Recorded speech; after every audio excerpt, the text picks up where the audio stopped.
चलो आ जाइए दोस्तों, आज मैं आपका एक और कन्फ्यूजन दूर करने वाला हूं। अच्छा, वो कन्फ्यूजन क्या है? वो कन्फ्यूजन राजू, सूरज, मोनू इन नामों से डेवलप होगा आपके माइंड। और ये कन्फ्यूजन आपका नहीं है, सभी का है। चलो आ जाइए, बोर्ड पे ध्यान दीजिए। जब राजू की इंग्लिश में करते हैं हम, अर्थात राजू का नामकरण करते हैं इंग्लिश में, तब कैसे करते हैं? राजू, RAJU। इसका कैसे करेंगे? SOORAJ, सूरज। मोनू का कैसे करेंगे?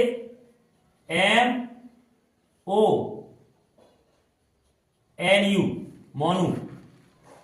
अब देखो, आपने पढ़ा होगा, क्या पढ़ा होगा? ऊ, अच्छा, अर्थात ऊ की मात्रा, ऊ या ऊ की मात्रा किससे बनती है? डबल ऊ से। किससे बनती है? डबल ऊ से।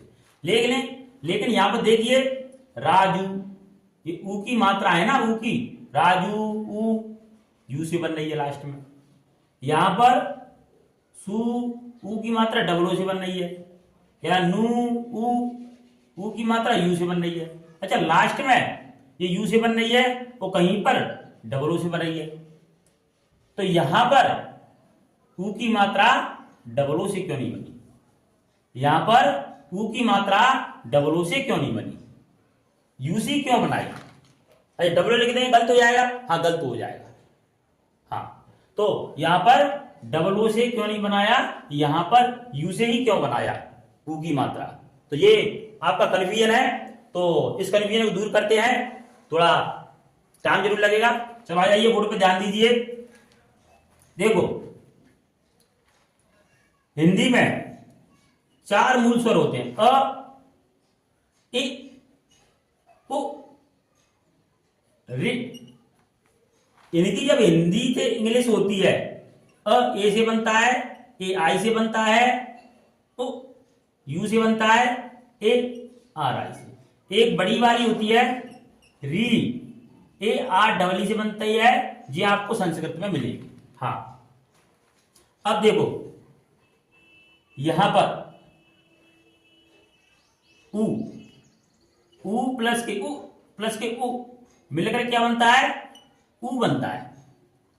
क्योंकि ऊ और ऊ इन दोनों में संधि हुई है, तो इसीलिए क्या है? ऊ बना है, ये संधि स्वर है।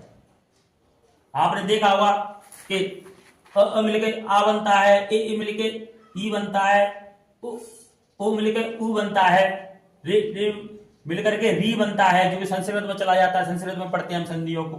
हाँ, तो इसको दीर्घ स्वर संधि बोलते हैं, इसीलिए क्या है? इसको संधि स्वर बोलते हैं। संधि की परिभाषा आपको पता होगा, दो वर्णों के मेल से जो विकार अर्थात परिवर्तन उत्पन्न होता है, तो इनमें दोनों मेल किया हमने, उसमें परिवर्तन हुआ अर्थात विकार उत्पन्न हुआ, उसी को संधि कहते हैं, तो इसको संधि स्वर कहते हैं। ये समझ में आया? हाँ, अब आती है बात कि यहां पर यू किससे बनेगा? यू से। ए किससे बनेगा? यू से बनेगा ना। हाँ, तो जाकर के ये किससे बना चाहिए?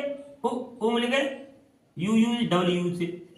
लेकिन आपने देखा होगा कि डबल यू पूरी इंग्लिश में नहीं मिलती है, किसी मीनिंग में नहीं मिलती है, तो इसको किससे बनाने लग गए? डबल ओ से बनाने लग गए। हाँ, लगभग उसका प्रोनाउंसिएशन है ना, समान जाता है।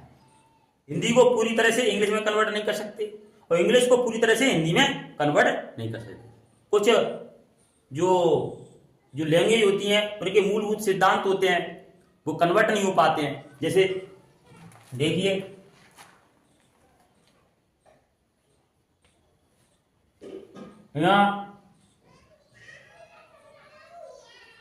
यहाँ न।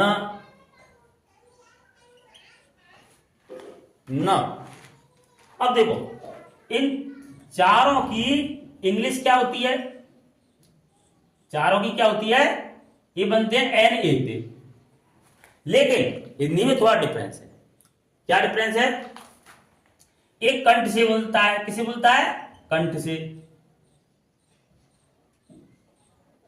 कंठ से बोलता है। यहां पर कंठ होता है, आपने देखा हो, तो यहां से बोलेगा कंठ। कैसे? कंठ, और थोड़ा यहां पर न की ध्वनि लेनी है। कैसे बोलेंगे? न न न न। हाँ, इसको एक किससे बोलता है? कंठ से ऊपर क्या आता है? तालु। यहां पर हम तालु पाते हैं, तो इसको तालु से बोलता है, अर्थात इसको ताला भी बोलते हैं। फिर वही सिस्टम का ना, निया निया निया, तो इसको इस तरह बोलते हैं। हाँ, इसको कैसे बोलते हैं? ये किसे बोलेगा? तालु के बाद क्या आता है? सर यहां मसूड़ा आएगा, अर्थात मूर्धा। मसूड़े के दूसरा नाम क्या है? मूर्धा। कन्फ्यूजन बिल्कुल नहीं रहेगा, हाँ टाइम जरूर लगेगा।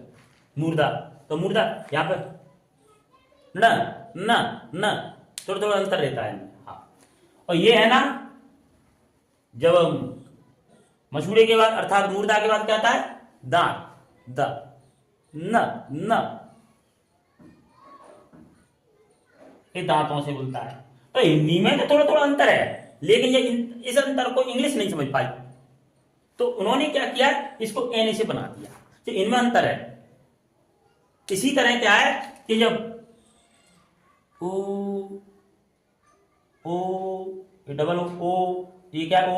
ओ, ये क्या है? ओ, थोड़ा अंतर है, लेकिन फिर क्या किया उन्होंने कि इन अंतर को हटा दिया, इसको डबल ओ से बना दिया, क्योंकि डबल यू है ना जी, इंग्लिश में नहीं होता, डबल ओ जरूर होता है। क्या समझ में आ गया दोस्तों कि ऊ या ऊ की मात्रा डबल ओ से कैसे बनती है? ये कंसेप्ट कम से कम 99% लोगों को नहीं पता है कि ऊ की मात्रा डबल ओ से कैसे बनती है। आपको समझ में आ गया? अब यहां पर क्या है कि हमने देखा होगा, तुमने देखा होगा, इसमें कम समय लग रहा है, चलना पड़ा उसकी एक मात्रा कम समय, इसमें डबल समय लग रहा है, अर्थात दो मात्रा। ऊ, इसमें उ कम समय एक मात्रा, इसमें डबल समय डबल मात्रा। हाँ, तो जब इसको कब लगाएंगे हम डबल ओ को? जब समय लगेगा। अच्छा, इसको कब लगाएंगे? जब समय कम होगा।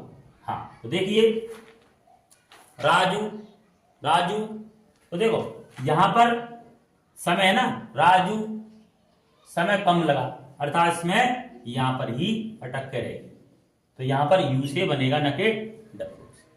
जैसे सूरज, सूरज, तो यहां पर टाइम लगा है, अर्थात यहां पर डबल ओ लेनी पड़ेगी, सूरज। समझ में आई? मोनू, मोनू, भूल ही नहीं पा रहा है वो तरीके से, मतलब यहां पर कम उच्चारण हुआ है, इसलिए यहां पर क्या लगेगी? यू लगेगी। क्या लगेगी? यू। ये वाला समझ आया दोस्तों? अगर आपको अच्छी तरह समझ में आया है तो वीडियो को लाइक जरूर कर देना।